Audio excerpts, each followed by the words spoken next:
मैं रिएक्ट करने वाली हूँ on summer vacation with mom, Hollywood movie explained in Hindi by Bollywood cafe. आप लोगों को एक्सप्लेन्ड मूवी चाहिए था ना, कमेंट्स भी इतने सारे थे, मूवीज एक्सप्लेन्ड क्यों नहीं आ रहा, तो अब लेके आई हूँ। So before I start, hello I am Monali Naiko, welcome to my channel Nakhre Wali Mona. और अगर आपने मुझे अभी तक सब्सक्राइब नहीं किया होगा तो please to subscribe my channel. So let's go.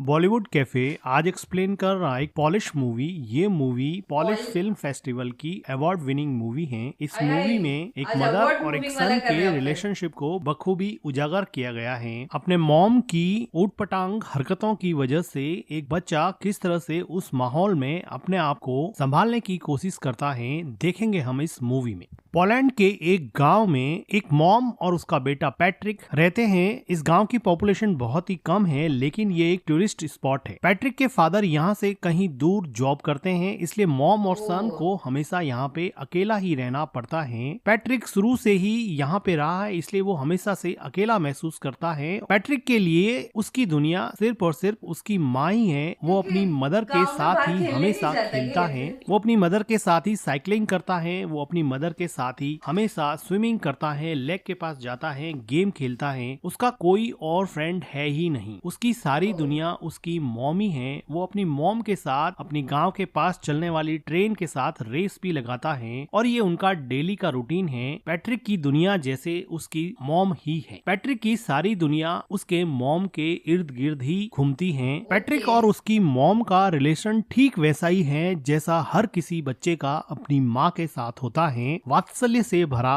और प्यार से भरपूर इस रिलेशनशिप में किसी और की कोई जगह नहीं थी। लेकिन पैट्रिक की जिंदगी में खलबली तब मच गई जब इस गांव में आसपास के सभी लोग समर वेकेशन की वजह से अपने बच्चों को लेकर पिकनिक मनाने आने लगे और अपना समर वेकेशन व्यतीत करने के लिए यहाँ पे रुकने लगे। पैट्रिक तो किसी से भी क्लोज यहाँ पे हो ही नहीं पाया, क्योंकि वो शुरू से ही अकेला रहा था। उसको किसी से फ्रेंडशिप करने में भी बहुत प्रॉब्लम होती है। लेकिन वो देखता है कि उसकी माँ अब रात को रोज घर से बाहर जाने लगी हैं। पैट्रिक ने शुरुआत में इन सब चीजों से कोई रिएक्ट नहीं किया। पैट्रिक की मॉम को रोज शाम को एक कॉल आता और वो पैट्रिक को घर में अकेला छोड़ के ही चली जाती। पैट्रिक काफी देर तक इंतजार करता। कभी उसकी मॉम रात को घर लौटती नहीं थी और कभी देर रात को लौटती थी। वो थोड़ा सा टाइम पैट्रिक के साथ स्पेंड करती थी, लेकिन पैट्रिक को कल का बहाना देकर कि कल मैं तुम्हारे साथ पूरा दिन व्यतीत करूंगी, और पैट्रिक को अकेला छोड़ देती। धीरे धीरे पैट्रिक अकेलेपन की वजह से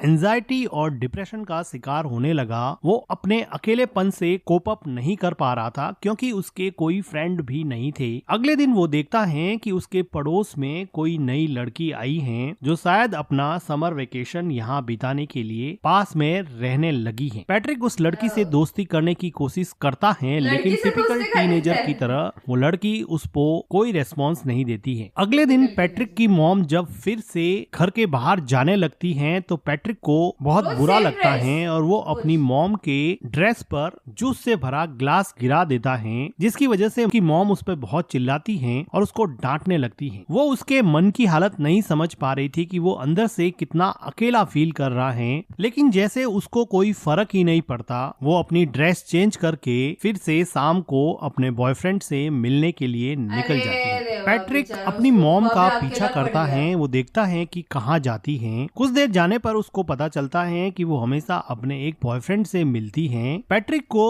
अपनी मॉम के पीछे जाते समय एक हिरन का बच्चा दिखता है, जो अकेला सड़क पर घूम रहा था। ये डायरेक्टर का मेटाफर है कि किस तरह से हिरन के बच्चे को भी उसकी माँ ने अकेला छोड़ दिया है और वो इस सुनसान से जंगल में अकेला घूम रहा है, जैसे कि पैट्रिक भी अपनी माँ के बिना इस पूरे गांव में पूरे समर वेकेशन में अकेला पड़ गया है। पैट्रिक को हिरन के बच्चे को देख के जैसे कुछ सांत्वना मिली और वो अगले दिन नए दोस्त बनाने के लिए तैयार हो गया। वो पास में आई लड़की माइका से बात करने लगा और थोड़ी देर एक दूसरे से बात करने के बाद में वो दोनों एक दूसरे के दोस्त बन गए। माइका बताती है कि उसके पेरेंट्स का डिवोर्स हो चुका है। वो खुद भी बहुत अकेला महसूस करती है। अब माइका और पैट्रिक में काफी दोस्ती हो जाती है और अब पैट्रिक वो सारी एक्टिविटीज जो अपनी माँ के साथ किया करता था, साइकिलिंग करना, स्विमिंग करना और लेक पैट्रिक के पास Friendly बैठ के हो टाइम सकते हैं। स्पेंड करना, ये सारी चीजें अब वो माइका के साथ करने लगा। उसको माइका नाम के कैसे ना, साथ अब माइका। मजा आने लगा और अब मैं वो मायके अपने चली जाऊंगी। लोनलीनेस को और एंजाइटी को थोड़ा कम कर सकता है और अपना पेन माइका के साथ शेयर कर सकता है। उसको अभी अपने मॉम की कमी कम खलने लगी थी। चलो, अगले अच्छी दिन बात है। पैट्रिक के ये घर तो पे डिप्रेशन वो में लेडी चला आती जाएगा। है जिसके हस्बैंड के साथ पैट्रिक की मॉम का अफेयर चल रहा होता है। वो पैट्रिक को तो कुछ कह नहीं पाती है और उसकी मॉम उसके घर पे नहीं होती है, तो अकेली बैठ के वो बहुत रोती है। पैट्रिक एक वेल बिहेव बॉय की तरह उसको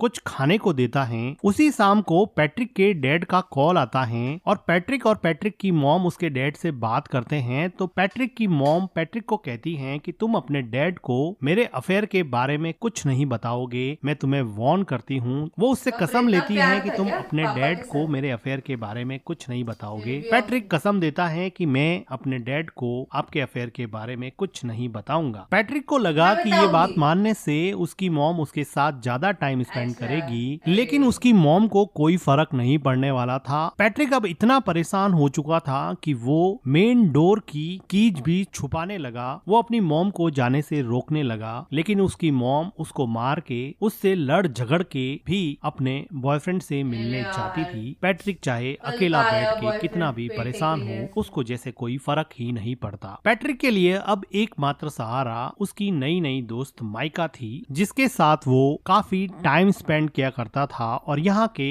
पिकनिक स्पॉट लेक में स्विम करता और वहाँ पर गेम खेलता। लेकिन उसकी ये खुशी ज्यादा दिन चलने वाली नहीं थी, क्योंकि माइका को यहाँ पर एक उनकी उम्र से काफी बड़ा लड़का परेशान कर रहा था। ऐसा लग रहा वो था तो कि हट्टा माइका कट्टा। इस लड़के से बाप रे। बहुत डरती है। पैट्रिक इतना छोटा था कि इस गैंग से माइका को बचाने के लिए वो कुछ भी नहीं कर पाया, लेकिन उसको मन ही मन बहुत हर्ट हुआ, क्योंकि वो लड़का माइका को वार्न कर रहा था कि तुम इस लड़के से नहीं मिलोगी, तुम सिर्फ मेरे से ही मिलोगी। उसी रात को पैट्रिक अपनी मॉम का जब पीछा कर रहा था तो वो देखता है कि माइका और वो बड़ा लड़का एक दूसरे के साथ काफी टाइम स्पेंड कर रहे हैं, जिसको देखकर पैट्रिक को लगा कि अब ये उसकी तो जिंदगी माइका वापस से अकेलेपन का बेचारा। शिकार होने वाली है। वो काफी मायूस हो जाता है। सब वो छोड़ घर के गए। पर भी काफी टाइम तक अपनी मॉम का वेट करता। जब देर रात उसकी मॉम घर पे आती तो पैट्रिक उससे अपना टाइम मांगता, लेकिन वो थक हार के सो जाती और पैट्रिक उसकी रोज मॉम boyfriend को के मिलती आने वो। के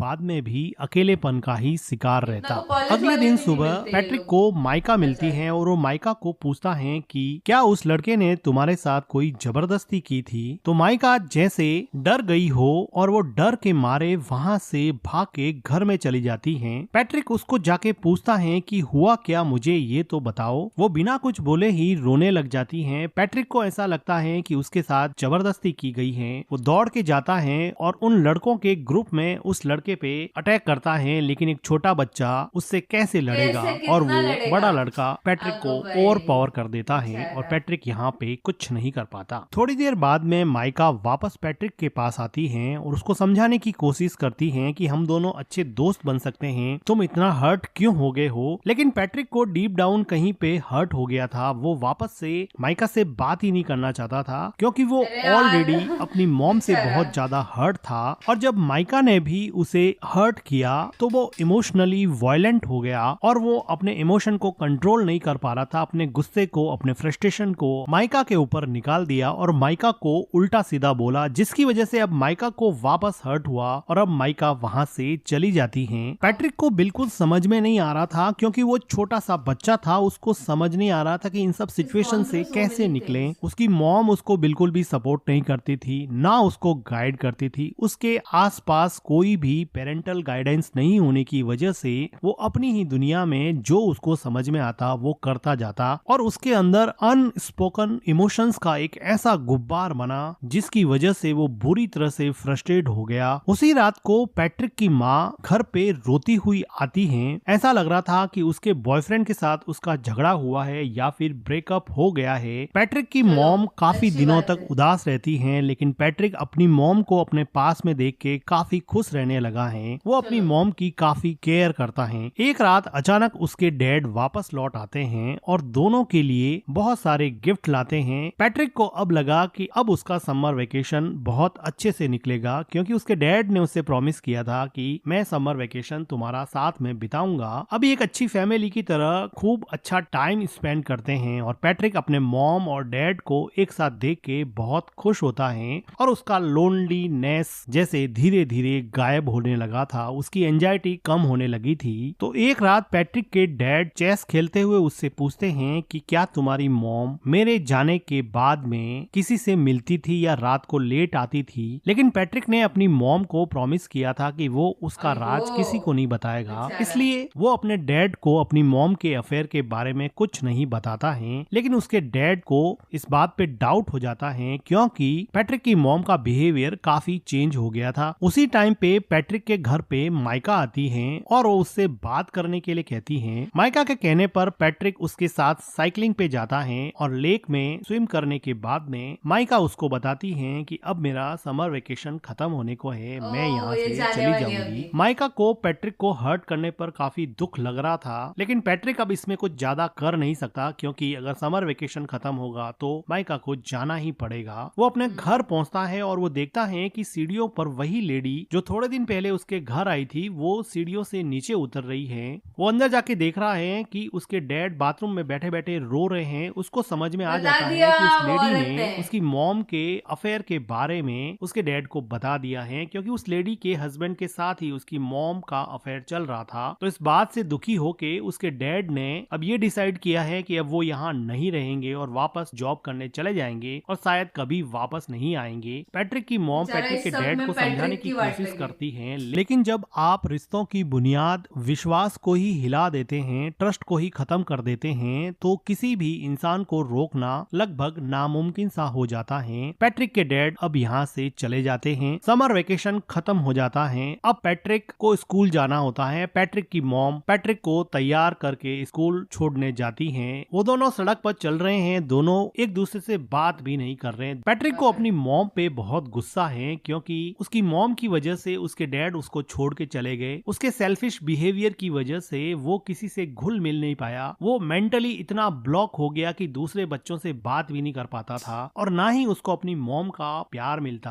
अब वो रेलवे ट्रैक को क्रॉस करने वाले हैं। उसकी मॉम आगे जा रही है, बच्चा पीछे छूट जाता है, जो कि डायरेक्टर का मेटाफर है कि आप अपनी जिंदगी में आगे बढ़ रहे हो और बच्चों को आपने पीछे छोड़ दिया है। और इन दोनों के बीच में न जाने कौन सा इमोशनल आउटब्रस्ट रूपी ट्रेन आके आपके सपनों को, आपके अपनों को कब कुचल दे पता नहीं चलेगा। उसकी मॉम पीछे मुड़ के देखती है कि पैट्रिक पीछे रह गया है। वो ट्रेन को देख के डर जाती है, रोने लगती है कि उसके बच्चे का क्या होगा। अचानक से ये मोमेंट उसको रियलाइज कराता है कि उसकी जिंदगी में कौन इम्पोर्टेंट है, उसकी जिंदगी का अहम हिस्सा कौन है। वो आदमी जिसको वो रोज मिलने जाती है या फिर वो हस्बैंड और उसका बेटा जो हमेशा उसके साथ थे, साथ खड़े थे। वो खूब रोती है। उसको रियलाइज होता है कि शायद उसकी जिंदगी का ट्रैक अब उसे चेंज करना पड़ेगा। और इसी के साथ ये मूवी एंड हो जाती है। मूवी का एक्सप्लेनेशन अगर आपको अच्छा लगा हो तो वीडियो को लाइक कीजिए, हमारे चैनल को सब्सक्राइब कीजिए and thank you for watching. अरे यार अच्छी थी। मुझे लगा क्या पता ये कैसी मूवी होगी, बिकॉज मैंने मूवीज एक्सप्लेन पे जब भी रिएक्ट किया था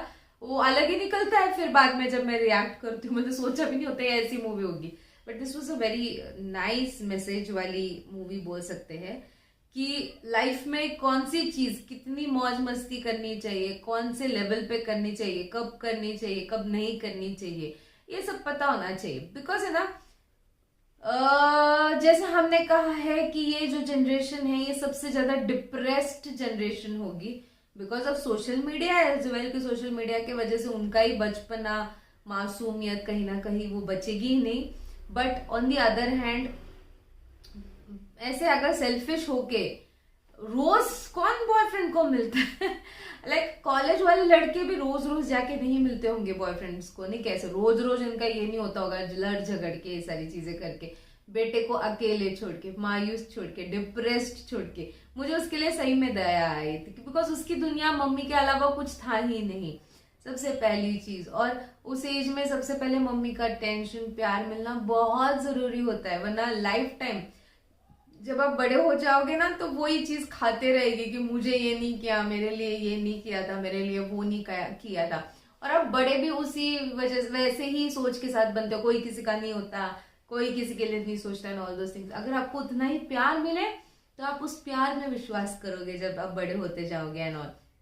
moral of the story, end of the day उसको एटलीस्ट पता चला कि लाइक मेरे लिए मेरा बेटा कितना इंपॉर्टेंट है, बेटा या मतलब क्या जरूरी है क्या नहीं, शी अंडरस्टूड, वो चीज अच्छी लगी। तो ये था मेरा reaction on summer vacation with mom Hollywood movie explained bye Bollywood cafe. आपको और भी ऐसे वीडियोस देखने तो प्लीज इस वीडियो को ज्यादा से ज्यादा लाइक करो, ज्यादा से ज्यादा शेयर करो, क्योंकि आपके व्यूज पे ही मुझे पता चलता है मेरे ऑडियंस को क्या देखना पसंद है क्या नहीं। तो प्लीज बाकी परत मिळालेच।